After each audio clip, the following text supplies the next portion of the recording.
Hello, welcome to my Scrabble YouTube channel. Here's a very good looking picture of Carl Johnson.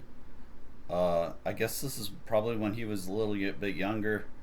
Um, it's fine. I also use a younger picture on my NASPA profile, cross tables profile.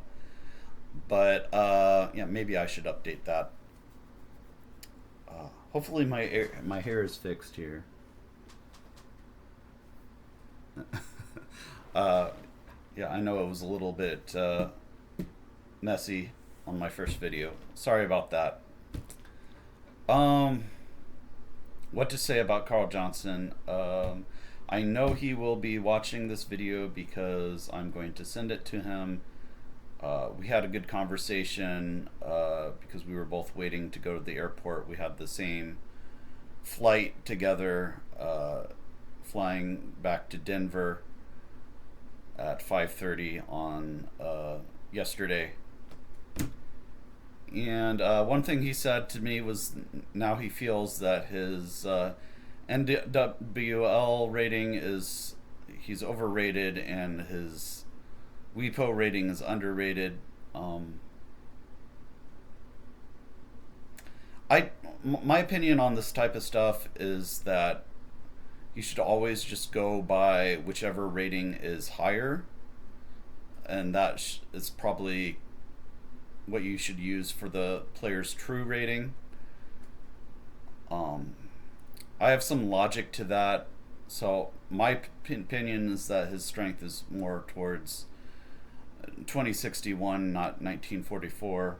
But another thing that I've found is that you shouldn't really get too spooked by your opponent's rating if they're in like the 1900s or 2000s because as you'll see, even those players are totally beatable. It's just kind of like how if you'll play like Best Bot or Hasty Bot, most of the time Hasty Bots is going to beat you, but if you get if you get fortuitous circumstances as I did in this game, it can be actually pretty simple to take down a 2000 rated opponent. Was there anything else I wanted to say before I jump in? There is another thing I want to say, but we can. I'm going to save that until the moment is right when we're analyzing this game.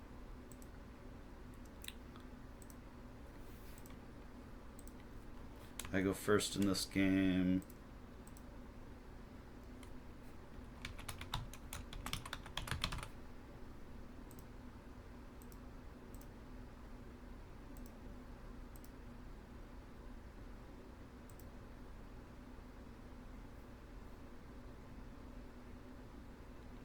So there's a new feature that Cesar added where I'm sure I just played it horizontally at G8. Let me just pull up the picture. Yep. So I play Fig and he makes this overlapping play that I hate. I hate overlapping plays because they lead to closed boards. And even against the top players, I do not like closed boards. I feel like whether it's a top player like a 2000 rated player or like a 1600, I feel like I play my best games when the board is open.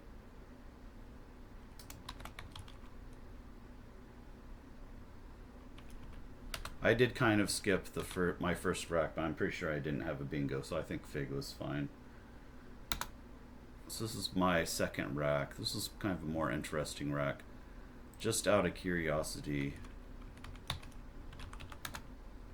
Yeah, there's no 7-letter bingo in there.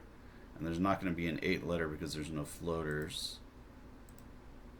So it likes cat. I liked cat.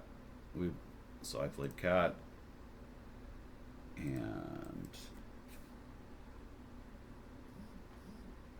he lands his first bingo. And this is something that I feel like he was agonizing over a little bit too much. because leotard actually was the correct play, because the R in the sixth position is definitely going to be.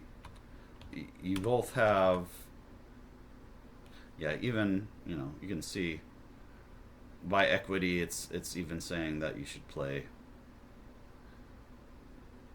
Oh, it's actually saying by equity you should play D later, but I'm sure if you did a sim, I'm not going to do a sim because it's too time consuming. But if you did it in a sim in Macondo, I'm sure it would say that his play of leotard for one fewer point was more accurate because you're less likely to get hit by a triple triple. So I'm defending his play of leotard here. It's just in this case it didn't work out for him.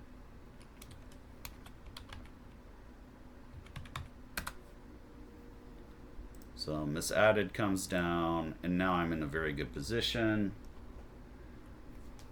I keep unlocking my phone, which I hate.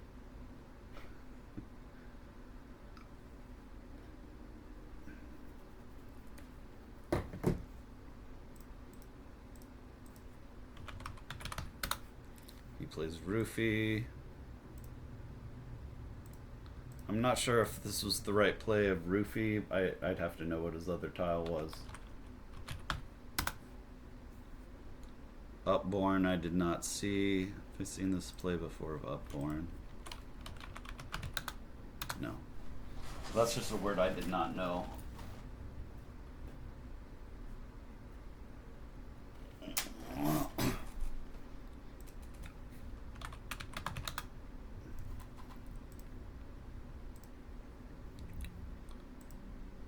So I should have played Unrobed. That's not what I played. I played Bunter. I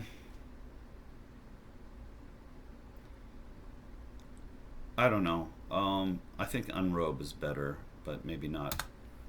I think Bunter is fine, though. I'm in a good position to win regardless. He plays Venom.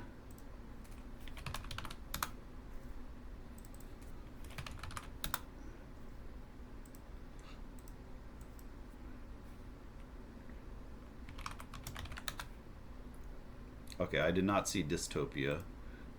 I should have seen Dystopia, but I did not. I saw that I had a play of for 46. I actually had Payas for even more, for 56.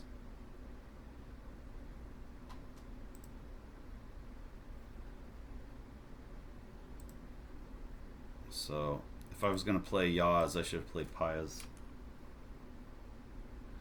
So he, when you play a 2000 rated player, they're still gonna probably bingo quite a bit, even if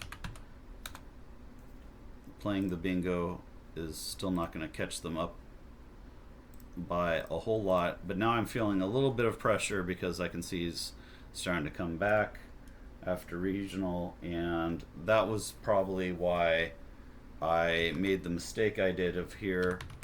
Now, in my previous video, I mentioned I'm allowing myself to play more phonies, but one thing that Kenji says is that you should make adjustments against certain players. And Carl Johnson, in particular, prides himself in not allowing phonies to stay on the board. That's one of his strengths. So I kind of knew that when I played this that there was a good chance that it wasn't good, and so this was just kind of a boneheaded mistake. I was trying to go for Copa Ibas, and I just forgot which letter went into the sixth spot, and I wrote down on my sheet, is it Copa Ira or is it Copa Ida? And I thought it must be one of the two, and I thought, okay, it's not. Copa Ira does not look good at all, so it must be Copa Ida. And so I talked myself into Copa Ida, but it's just a really weird construction of this word Copa Iba. It's a very obscure word. It just means a resin of some sort. I trapped myself here and just went for it. He challenged immediately because he knew what I was going for, and he knew that's not how it was spelled. Oops, I'm sorry. I wrote that down the actual correct word.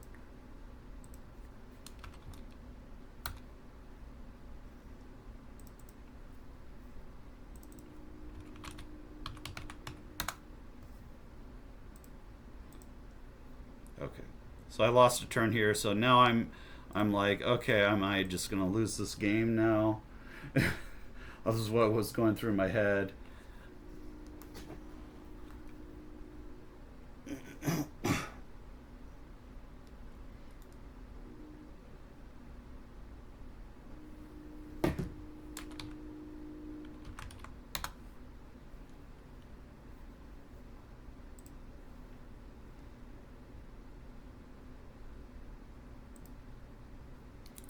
He plays Luthier, so I kind of had a bit of a relief after Luthier. I was like, okay, a little bit of a relief, but I was also worried that he might draw the second blank after playing 6 tiles.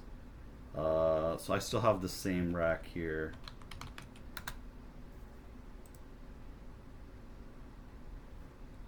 I did not see Dulci. Didn't see Apod either, so I just went with Cold.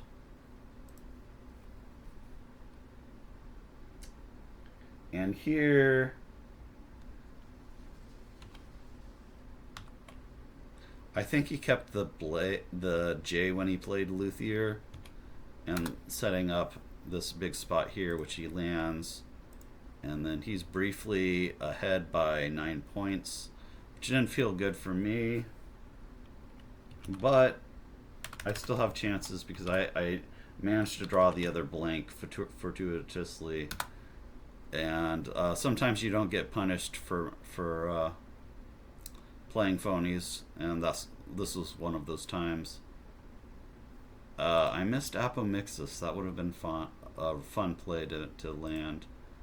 But actually, XI, as it turns out, is a better play anyway, keeping a very strong leave and almost certainly to bingo on the next turn. So that was what I played. I didn't see Apomixis anyway.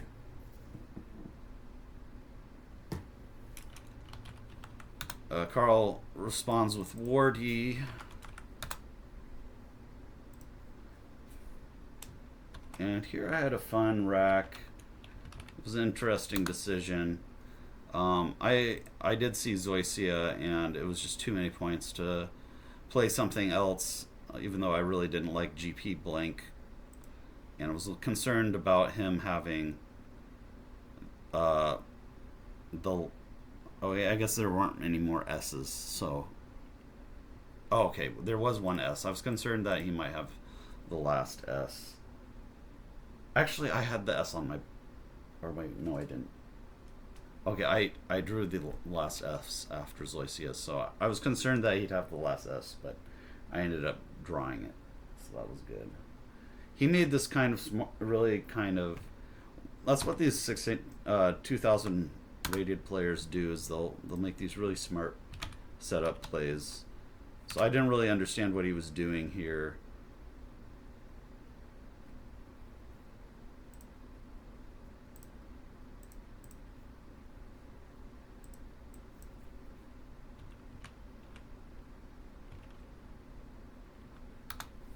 So he had this and one other.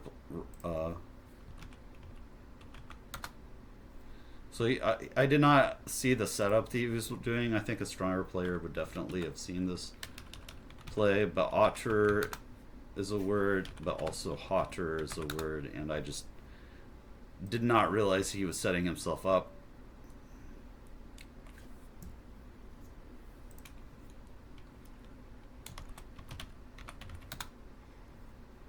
Oh, and I had bagpipes.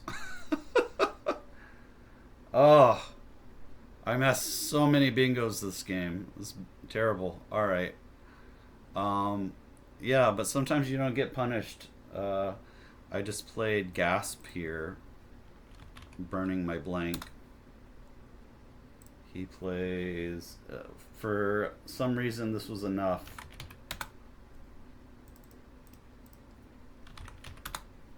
As terrible as I played this game, I still won the game. I felt really good about winning this game, even though I played, in hindsight, after the review, it looks like I played kind of horribly. I played Born here, which was enough to win. So now I'm up 455 to his 395.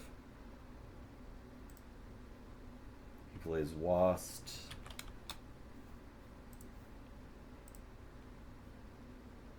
No, that was actually an outplay. Hold on.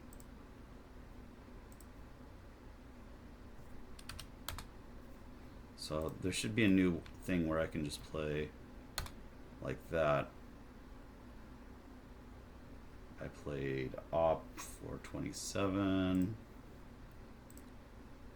And he plays Elent for 12. And the final score is... I win 482 to 443. And like as Josh Sokol says, sometimes if you have a really high score, like I do in this game, it doesn't necessarily mean I played very well. As you can see, I had many opportunities to play bingos that I just did not see, like Dystopia and Bagpipes. I mean, I should be perfectly capable of seeing these. I do think that when you're playing a very strong 2000 rated player, it does put you under some pressure, and it causes you to not see some of these things. Where if you play a lower rated player, there's a psychological element where you feel like you should win, especially if it's like 1400, something like that. I have no fear when I play 1400 players, because like even I know that even if I make mistakes, I'm still going to be the favorite to win. And I know that the 1400 player is going to respect my word knowledge, and even if I'm wrong on some of these complicated finds that I might for bingos, a lot of times I'm going to get away with phony bingos against 1400 players. So there's just a lot more confidence whenever I play a 1400 player versus a 2000 rated player. If you have any comments on that kind of dynamic, playing lower rated players versus higher rated players, or any of the other things I've said in this video, put them down below. It helps the YouTube algorithm when you make comments. Also, please like my video and subscribe if you haven't already. And thanks for watching. I bring you guys some great games against the top rated players in the North American Lexicon, NWL, and in this case WoW. WoW is the lexicon associated with WePo in North America. And yeah, I hope you guys appreciate these games. And yeah, put down your thoughts below, and I'll see you in the next video. Take care. Bye-bye.